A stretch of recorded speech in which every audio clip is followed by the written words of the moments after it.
Come on over, it's time for TimFriend. And welcome back to TimFriend. It's me, Tim, your one friend here on this entire channel. Yesterday we got the red key in Paper Mario Thousand Year Door BP only Chapter 2, the Great Boggly Tree.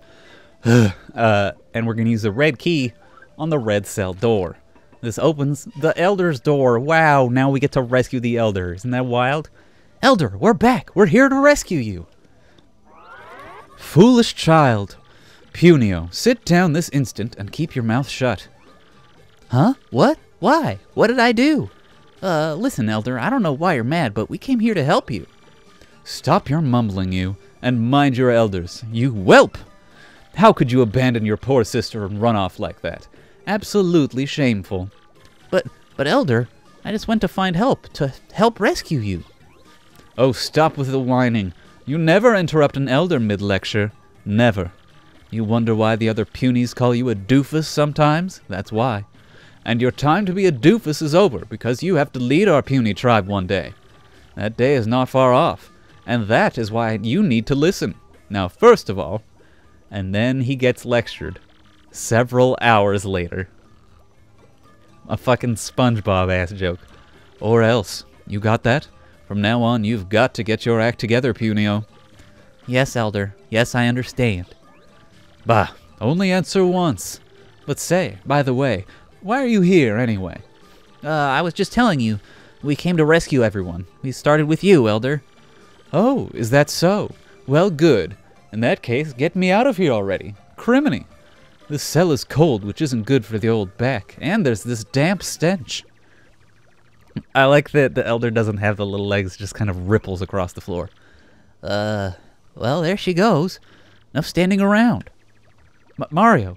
Hey, oh, all right. Just you wait, Petuni. I'll be right back for you. Okay, big brother. I'll be waiting. God, they're adorable. All right. They just care about each other so much, and not in like a fun Fire Emblem Sacred Stones kind of way either. They're just nice. So one of the little goofs about the Great Boggly Tree is that they'll have 2 levels in the same room. We'll see this like at least a couple more times where we can just kind of go whoop down. And remember, we're back down here where we first fought the yucks, and we can take the pipe up to the 2nd stage. It's a little bit of a goof. Instead of like Hooktail's Castle where we'd have stairs up to above levels, or take those little floaty blocks that go boop after we hit a little block with coops or some shit. We just go up and down pipes and then jump off platforms to come back down. All right. Should we even heal? I think we're going to be fine. Let's not waste the coins. Yet more dialogue. Well, if it isn't a Punio. You heard me? Humph. I can't say I expected you to manage to rescue the Elder. I told you I could do it. Don't get a swelled head. This doesn't mean I'll accept you as our leader. And it definitely doesn't mean I completely trust that mustache guy either. For starters, you still haven't rescued the other punies yet. I'm not lifting an antenna to help until you do. You stubborn mule. Deplorable. How dare you talk like that, knowing what we're up against? We must stand together now. We must take back our tree. Don't you understand that? But Elder... Shut your trap, Puniper, and mind me, you hear? You'll help Mustachio here. What'd you say your name was again? It was Marty, wasn't it? Koopa Elder calls us Murphy, this one calls us Marty. So it's a bit, it's a fun little bit. It's Mario. He's Mario. I mean, sheesh. He's only world famous. Come on. Yes, simmer down, you. And everyone else, help Martio clear out our tree. Oh, all right, Elder. Whatever you say. Not heartless or anything. Tell you the truth, I'm worried about Patootie too. And you're right. We have no choice. We must fight. Right, everybody? And they do a little hop. There you go, my punies. That's the spirit. 10 punies joined our party. Thanks, you guys. Say, if you have a moment, might I ask a question? We're looking for a lovely gem called the Crystal Star. Do you know of it? The Crystal Star, eh? Yes, perhaps. Hidden down at the bottom of this tree is a funny-colored stone. But what do we do with it? Oh, right. Guard it from evil and give it to a pure heart. That's what generations of elders have been taught. Might be the Crystal Star. Marty, or Marty-O, I'm thinking you'd better get it before those goons do. I don't quite see how just yet, but I don't quite see how just yet, Christ, but I bet it's connected to us getting our tree back. You got all that, Martio? Crystal Star, bottom part of the tree. Go to it. You got it. Oh, and have this weird rock. Oh, hold your horses, I forgot something.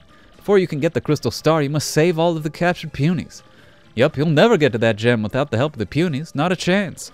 So here, you'd better take this. It's the puny orb. It's the symbol of our leader.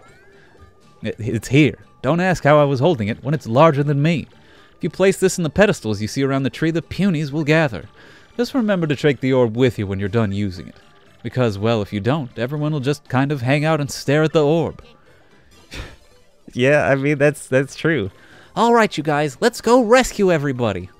All right, now we're... Oh, shit. What a good goof. It got me with that. Oh, and one more thing. So sorry, so sorry. I've been awfully forgetful as of late. Now then, where was I? Oh, right, on your way to the Crystal Star. If you lose any of the punies and have a hard time finding them, just come see me. What I'll do is, I'll just give them a whistle and call them back here. You got all that? Yeah, so we literally have the punies with us. And we might lose some. They don't die sometimes, but their pathing might get a little borked, and we might lose them in that way. So the main sort of concept of this is, yeah, you can see the panel lights up when there's enough punies on it, and it sort of gets activated. Gosh, my controller keeps sticking. When you place the puny orb in that pedestal. When you place a puny orb in the pedestal, depending on how many punies you'll have, it might push down the block. There's two standard sizes, 11 and 101. Yeah, I mean, we're going to have 11 for a while. And that opens up new passageways. The trick is getting them to those places. We'll also use the puny orb to solve some puzzles like getting punies across places, because the punies can't jump. They just fall. They just fall and fall and fall. My goodness, would you look at that? A pipe leading down. Let's see where it leads. But you got to make sure to remove the puny orb from the pedestal before you go anywhere, or they will literally just hang out near the puny orb. That's why all these pipes have little puny doors on them, so you can take all your punies with you. It's cute. It's real cute. Oh, there's that fucking X-Naut who hid behind the door and locked the door. What a goofus. Get over here, X-Naut. So, Origami King. Remember? So, Paper Mario the Origami King has entirely different main concept for combat. An entirely different main combat mechanic, I'll say. Ooh, I forgot to put Flurry in front. Oh well. We'll take at most 3 points of damage, which is easily survivable as long as we don't take a first hit. Oh! He's doing his little drinky poachy, which just makes him bigger. It doesn't make him any more HP having. Anyway. So it's... Fuck me. The Origami King has an entirely different combat mechanic, where it's... Mario is in the center of a ring, and enemies are placed on... in the center of 4 concentric circles, and enemies are placed on the 4 rings, the 4 circles around them. And you have to slide the rings, the pieces of the rings around to either line the enemies up in a straight line or in a square, a 2x2 square, so that Mario can hit all of them with his hammer. Or his jump. And you get a bonus damage if you do that. If you do that, you're likely to one-shot any enemy. So here's the puzzle, is what we use Flurry for. We line them all up with the puny orb, and then we Flurry push them down there. They turn into bubbles and float up. Then we can push them across this gap, because over here there's no pipe up from below. There is, but it goes to a different place. But I'm going to go back down there first. So, this ring puzzle. It sounds interesting, and it is interesting. All credit to them. Like, at its base level, I like the ring combat conceptually. It's everything they've attached to it that kind of sucks. There's a lack of things that are attached to it and a surplus of things that are attached to it. One is that there's action commands. Just like in Thousand Year Door and 64 and maybe the other Paper Mario games, I don't fucking know. There are action commands where if you press buttons with the right timing or execute little quick time events with correct timing, you do extra damage on your attacks.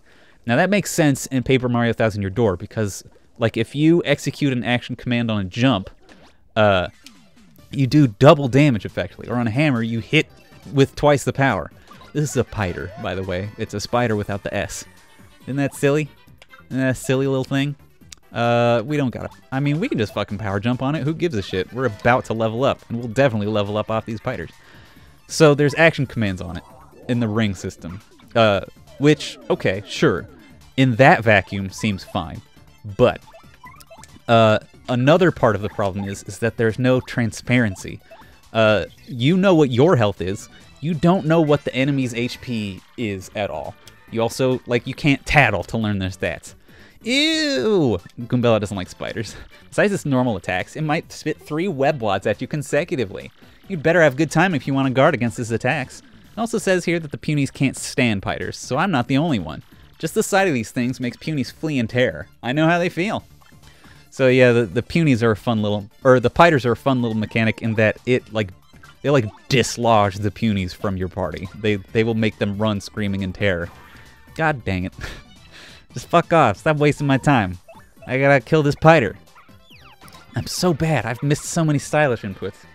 Anyway, the action commands are there in the ring mechanic, Origami King.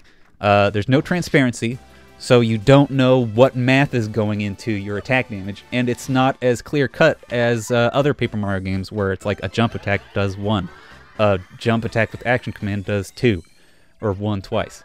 No, in Origami King, it's like your jump attack will do, like, let's say at the start it'll do, like, 12.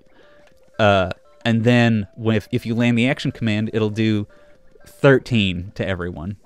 Cool. Fine. Great. If there was, like, a way to see the enemy's health, maybe that would be an important distinction. But going from a 100% damage boost to a fucking, a much less than that damage boost, like it's like less than 10% damage boost. Like, that makes the action commands feel much less rewarding to pull off. So why would we do them? Yeah, see, we had to get that fucking puny back. I want my puny back, puny back, puny back. Ha! It's a little goof I like to make. Okay, now we've got some extra badge points. Should we put on some happy hearts? Yeah, let's slap on the happy hearts. So, action commands are less rewarding, which makes me less invested in every moment of the fight. And this also applies to guarding against enemy attacks, where you can, once again, still do the thing. You can still do the action commands, but it's not reducing it by a flat amount. It's reducing it by some percentage amount. And sometimes it doesn't even seem like it's consistent, because either the guard amount of damage is not consistent, or the enemy attack damage is not consistent, which makes it less fucking interesting. Makes it less calculated. Also, the enemies are hit pointed in such a way that they will often, not like scale, but they do scale, like the developers have made them scale to the point where they will either, if you are able to line them up in the square or the big line, you'll either be able to kill all of them, regardless of whether you execute the action commands, or you'll be able to get them very low, regardless of whether or not you get the action commands. The action command's never like a breaking point. It's never like, oh, I did it, that means I get to kill them in 1 hit instead of 2 hits, like it is in this game. Like, since we hit the Pale Piranha with fucking a jump attack by accident. I was trying to hit them with Koops' shell. We hit them with a jump attack because that's still what that is. But if we had hit them with Koops' shell or with a hammer attack, we would be able to use an attack against people further back in the ranks rather than having to spend a turn wiping that boy out. But the power differential between, or the HP, the lack thereof of HP, and the non-transparency about it is so vast that it makes it so that the only viable strategy is to line them up. And sure, like, that's the whole mechanic. Duh. But then why have action commands? Why have that make, like, such a minor impact? Why have them at all? Why even try to make me invested in the timing of an attack when it's never going to be the reason that I win or lose a fight? Secondly, let's see. The enemies themselves aren't varied enough. Like, you start the game fighting fucking Shy Guys and Goombas, and there is almost nothing to distinguish the two. Like they don't interact with the ring in any way. They just like at the beginning of every of your turns, they'll be sort of placed randomly, semi-randomly around the ring, and you'll have to slide them into place. Oh my god, I'm way over time. I'm sorry. I'll talk more about this next episode, because now it's just dungeon. I can do whatever the fuck I want in here. Bye, everybody. I mean, you know, do the YouTube shit and whatever, but also have a wonderful day. Sorry for ranting, but I feel very strongly about Paper Mario, and I'm going to keep feeling strongly about it. If you've played it, let me know if you have problems with it. If you haven't played it, maybe don't or maybe do. I don't know what appeals to you, but have a wonderful day. Don't worry. I'm not angry. I'm just disappointed in Origami King. Bye, everybody, for real. We're TimFriend.